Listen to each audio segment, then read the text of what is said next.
एक बार नारद जी बद्रिकारण्य में उदास होकर घूम रहे थे। उस समय सनकादि ऋषि मुनियों ने उसे देखा और पूछा कि हे महात्मा, आप ऐसे उदास चित्त होकर कहाँ घूम रहे हो?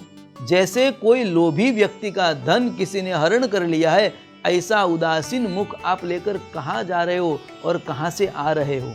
ऐसा सनकादि ऋषि मुनियों ने प्रश्न किया और नारद जी ने जो अपनी वृथा सुनाई और उसके माध्यम से सनत कुमार आदि ने वहाँ पे सप्ताह पारायण का विधान बताया और नारद जी ने सप्ताह पारायण विधान किया।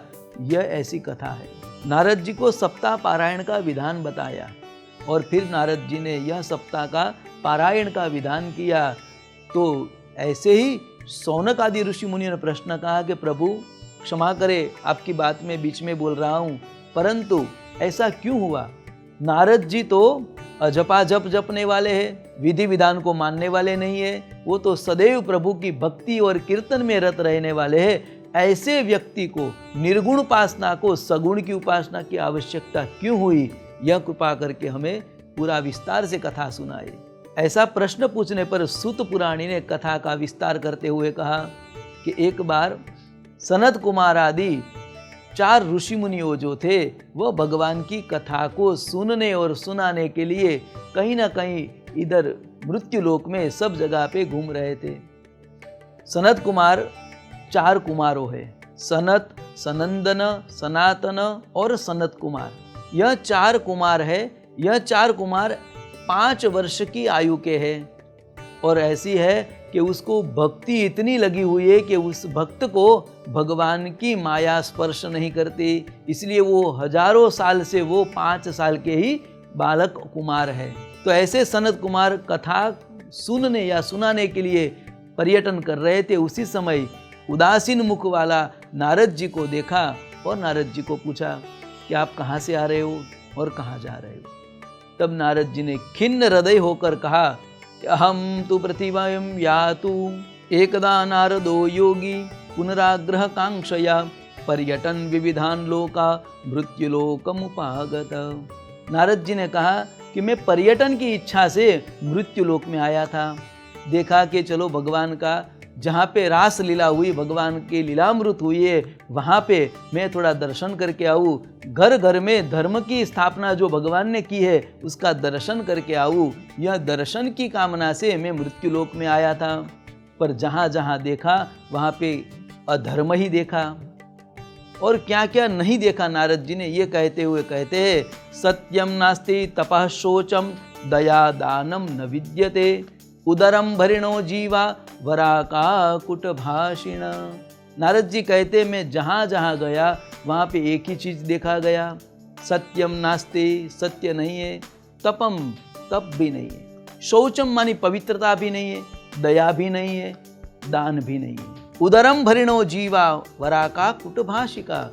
मात्र मनुष्य अपना पेट भरने के लिए ही उद्यम कर रहा है, अपनी स्व की चिंता, अपने परिवार की चिंता के लिए ही वह उदरम भरिणो जीवा वराका कुट भाषिण। कुट भाषिण मानी वहाँ वो अपने पेट भरने के लिए भी बाहर अन्याय करने लगा, अधर्म करने लगा और असत्य का आचरण करने लगा। ऐसे हरेक जीवात्मा को मैंने घर घर देखा और उसकी चिंता के हेतु मैं आगे बढ़ा। सोचा कि अब मैं कहाँ जाऊँ? तो सोचा कि चलो भगवान का जो वैकुंठ धाम है ऐसा ही वृंदावन धाम भी है। तो परमात्मा ने जहाँ रास रचा था, भगवान ने जहाँ अनेक साल निकाले, जहाँ बाल लीला की, उस धाम में जाता हूँ, वहाँ तो कुछ भक्ति सत्य मिलेगा। तो वहाँ पे नारद जी घूमते घूमते परमात्मा नारद जी यहाँ पे पुष्करम च प्रयागम च, पुष्कर प्रयाग आदि सभी तीर्थों में गए नारद जी और वहाँ पे भी यही स्थिति देखी नारद जी ने। अंततः नारद जी वृंदावन में गए और वृंदावन में आए तो वहाँ पे एक दृश्य देखा जो दृश्य अद्भुत था।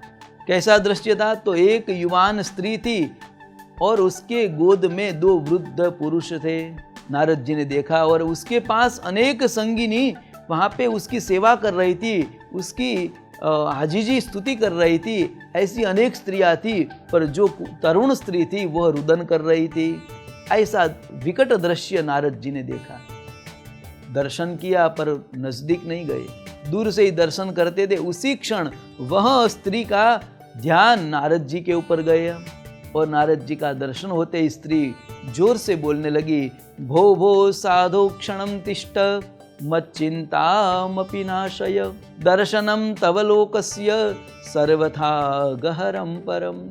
भो भो साधु, हे साधु पुरुष, हे सज्जन पुरुष, आप क्षणम तिष्ठ, थोड़ी देर के लिए खड़े रहिए।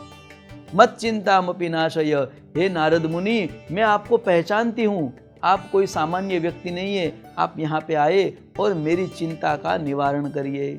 दर्शनम तवलोकस्य सर्वथा गहरम परम, कहते हैं आपके संत जनों के दर्शन से ही सभी प्रकार के दुख दूर होते हैं, तो कृपा करके आप मेरा दुख भी दूर करिए। ऐसी स्तुति प्रार्थना की। नारद जी सन्मुख आए और नारद जी ने पूछा, तुम्हारी क्या चिंता है और तुम्हारी गोद में जो पुरुष दो है वो कौन है? तो वह स्त्री अपना परिचय देते हुए कहती है, अहम भक्ति रीति ख्याता, मैं भक्ति हूँ, मैं भगवान की प्रियतमा हूँ। यह भक्ति अत्यंत सुंदर थी, तो वो कहती है मैं भक्ति हूँ। ये दोनों जो मेरे गोद में बैठे हुए वो दोनों वृद्ध पुरुष और कोई नहीं, मेरे पुत्र है। ये दोनों वृद्धावस्था को पा गए हैं। यहाँ पे देखो कली से भी विकट स्थिति है। यहाँ पे कलयुग में विपरीत स्थिति है कि माता युवान है और उसके पुत्र दोनों वृद्ध हैं। तो ऐसी स्थिति नारद जी ने देखी और कहा, ये सब स्त्रियां कौन है? तो कहते यह सब स्त्रियां सभी तीर्थ है, यह सब मेरी सेवा कर रही है, फिर भी मेरे पुत्र को जरा प्राप्त हो गई है, मेरे पुत्र वृद्ध हो गए। आप कोई ऐसा उपाय करिए जिससे मेरा पुत्र ज्ञान और वैराग्य दोनों तरुण होवे और मैं भी तरुण रहूं। ऐसा कोई उपाय हो तो बताइए, यह मेरा दुख का कारण है। नारद जी ने सविस्तार उसको देखा और फिर बाद में नारद जी ने भक्ति के दुख दूर करने के प्रयास आरंभ किए। नारद जी ने कहा कि मैं दोनों को तुरंत खड़े कर दूंगा, क्योंकि ज्ञान और वैराग्य तो वेदों के अंदर है। नारद जी ने दोनों पुत्रों को अपनी गोद में मस्तक लेकर उसके कान में गीता के पाठ सुनाए, वेदों के पाठ सुनाए, उपनिषदों शास्त्रों के पाठ सुनाए। यह सभी प्रकार के जो मुक्तिदायक और ज्ञानदायक थे, ज्ञान और वैराग्यदायक जो ग्रंथ थे, वो सब नारद जी ने उसे सुनाए। परंतु फिर भी ज्ञान और वैराग्य थोड़े से भी हिले नहीं, अचेतन होकर पड़े थे। नारद जी को विस्मय हुआ कि ऐसा क्यों हो रहा? जो कार्य वेद और उपनिषदों कर सकते हैं वह कार्य मैंने सब किया, फिर भी ये ज्ञान वैराग्य जाग क्यों नहीं रहे? ऐसी चिंता होने लगी नारद जी को। और नारद जी ने ध्यानस्थ होकर देखा कि ऐसी क्यों हो रही और क्या उपाय करूं जिससे दोनों की चिंता दूर होवे, ये दोनों को युवानी प्राप्त हो। ध्यानस्थ होकर नारद जी ने एकाग्र होकर आंख बंद करके भगवान का स्मरण किया। तब आकाश में से अवकाशवाणी हुई कि नारद जी आप कोई ऐसा सदकर्म करिए जिससे सदकर्म के प्रभाव से यह ज्ञान और वैराग्य पुनः युवान हो सकते हैं और भक्ति की स्थापना हो सकती है। अब नारद जी, आकाशवाणी तो हो गई, नारद जी चिंता में आ गए कि अभी आकाशवाणी ने जो कहा वो सदकर्म क्या है यह तो मालूम होना चाहिए। नारद जी ने भक्ति को वचन दिया कि हे भक्ति महारानी, आप चिंता न करो, आपके पुत्र को युवावस्था प्राप्त होने के लिए और उसकी घर घर स्थापना करने के लिए मैं कटिबद्ध हो जाऊंगा और भगवत कार्य करने के लिए मैं हरेक प्रयत्न करूंगा। ऐसा आश्वासन देकर नारद मुनि वहाँ से चले गए। तो ऐसे नारद जी भक्ति का दुख दूर करने के लिए उपाय शोधने गए।